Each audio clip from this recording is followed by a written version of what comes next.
before me, the world behind me.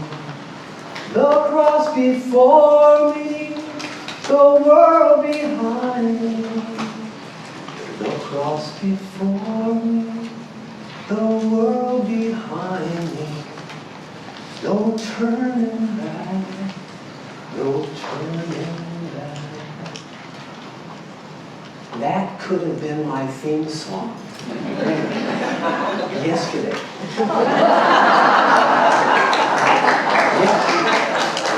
Yeah. Well, you know where I was yesterday.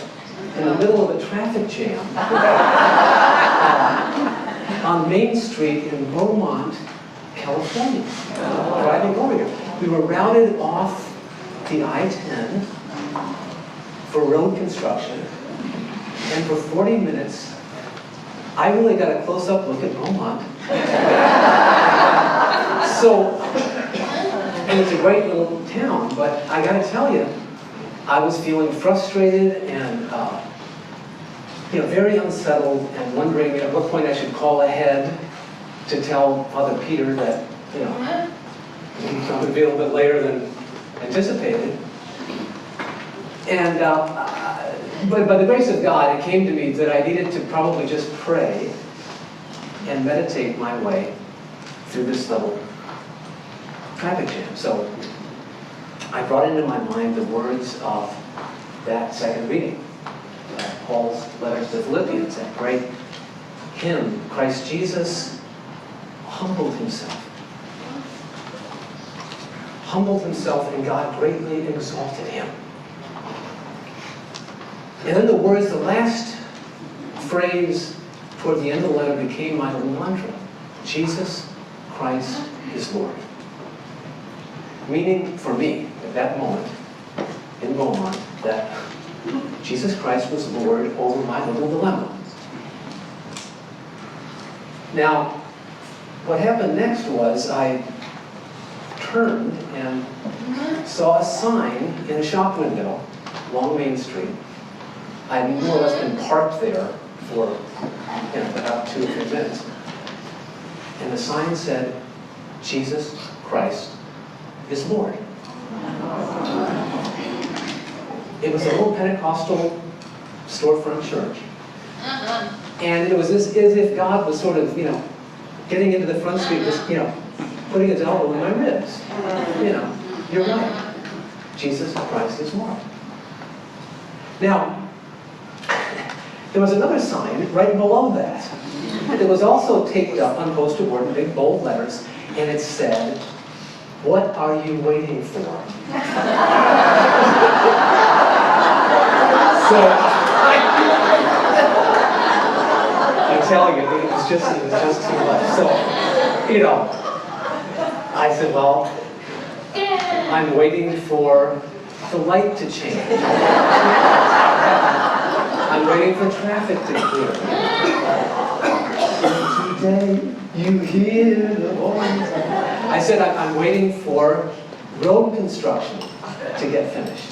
Immediately, let's wrap it up. But, there was a deeper level to that question as I had a lot of time to ponder it.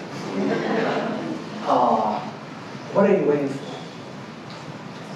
And I think for this feast of the Exaltation of the Cross, the triumph of the love of Jesus Christ, revealed to us at the point of his death, what am I waiting for to live into life? Or said another way, as a disciple of Jesus Christ, what am I waiting for to allow Jesus Christ to live into my life? And into the life of the world, jammed up as it is, that I find myself immersed in. Call it the flow of history, which is looking pretty jammed up right now. So, if I had been in this traffic jam 3,000 years ago, not in the desert of California, but in the desert of Egypt, with the Israelites, I probably would have been feeling, the sting of seraph serpents. Okay, so it could be worse, right? Because the Israelites were waiting. What were they waiting for? What were the Israelites waiting for?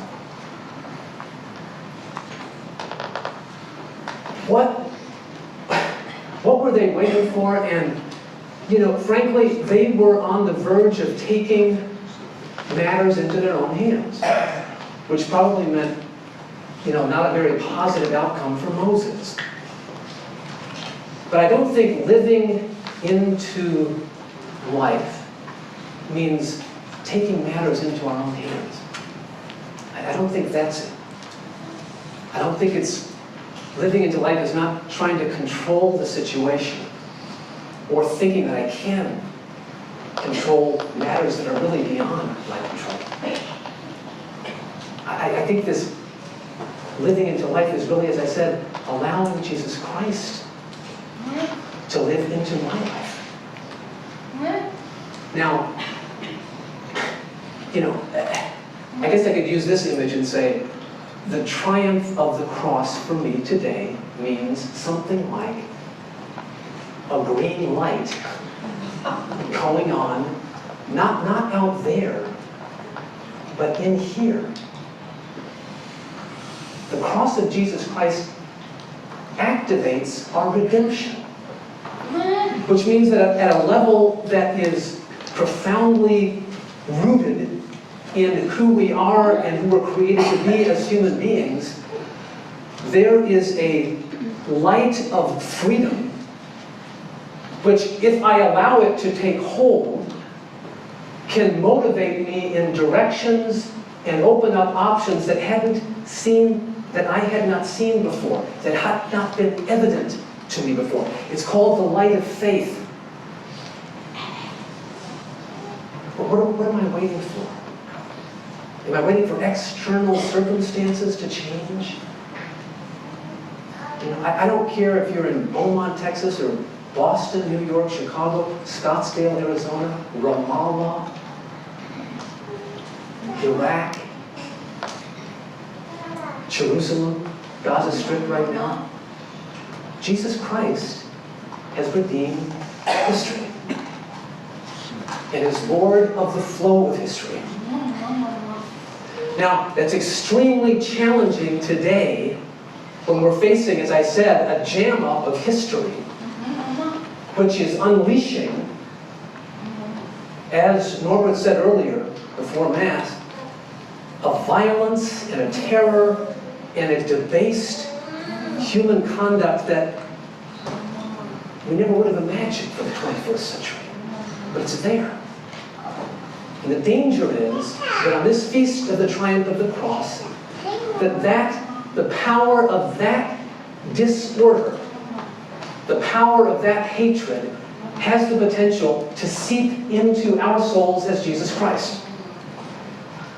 We can't allow that to happen. The feast of the triumph of the cross is the revelation of God's love penetrating human history. In Scottsdale, Arizona, in Ramallah, in the Gaza Strip. And as followers of Jesus Christ, we have a responsibility to that light of Christ within us. And yes, it impels us not to work out our redemption. That has happened. It impels us to work out our salvation in the context in which we find ourselves, with the gift of this freedom and this power of love that has been entrusted to us. Now, what does that look like? Well, I got another sign this week. It wasn't pasted on a storefront. It was in a person named Michael, who lives in Santa Ana, California, and I sat with him on his front porch Friday morning and listened to him talk about his life. Very creative man, very industrious, beautifully gifted individual. We were looking out at his garden of succulents in front of the porch. It's fantastic. His wife Teresa was in the house. They'd been married about 3 years. And starting this tremendous new life together. He was diagnosed with a brain cancer in January. And he's given about 2 to 3 years to live. So I'm sitting there within this, in this front porch, talking to Michael and realizing that I am being shown what it means to be obedient to the point of death by Michael, who's looking face on, straight ahead, into the end of his life and an unknown future. Okay? Let's put it this way. The jam up usually occurs between the point of our present and how we imagine our future. It's unknown. But I want to tell you, the man I was sitting with on Friday morning was deeply serene, not at all completely reconciled to what was happening to him, understanding that it was out of his control, not giving up on the belief in miracles. So he believes very strongly in miracles. But he told me, the voice of God was telling him that in the midst of his situation right now, he's being asked to learn how to bring compassion into this world.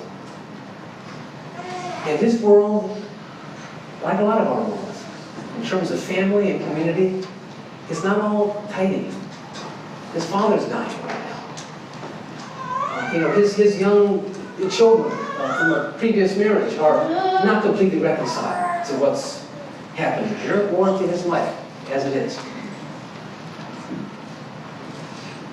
And he's telling me in the midst of all that he's hearing God's voice telling him to bring compassion into this world. Not pretending that is easy. Not pretending that when he goes back into that house with Teresa, that everything is polished and tidy, dust-free. It isn't.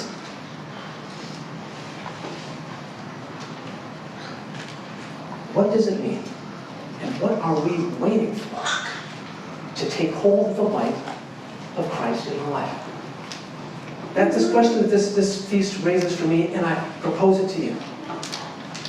And however you answer that question, I'm telling you right now that Jesus Christ is at work in your life and in my life. And in this disordered flow of history in the 21st century in which we find ourselves. And we are not called to take matters into our own hands, but quite the contrary, to allow Jesus Christ to move us in directions that we have not perceived before, individually and as a community and as a nation. And as a global family, we have, as disciples of Jesus Christ, our part to play. The triumph of the cross is the triumph of the love of God. We take hold of it today with great confidence. We take hold of it today with great trust in the Lord to open paths of life in the desert, in a flowing stream of living water that will move us to abundance, life, and community, more deeply and profoundly and more broadly than we could ask or imagine. Jesus Christ is Lord.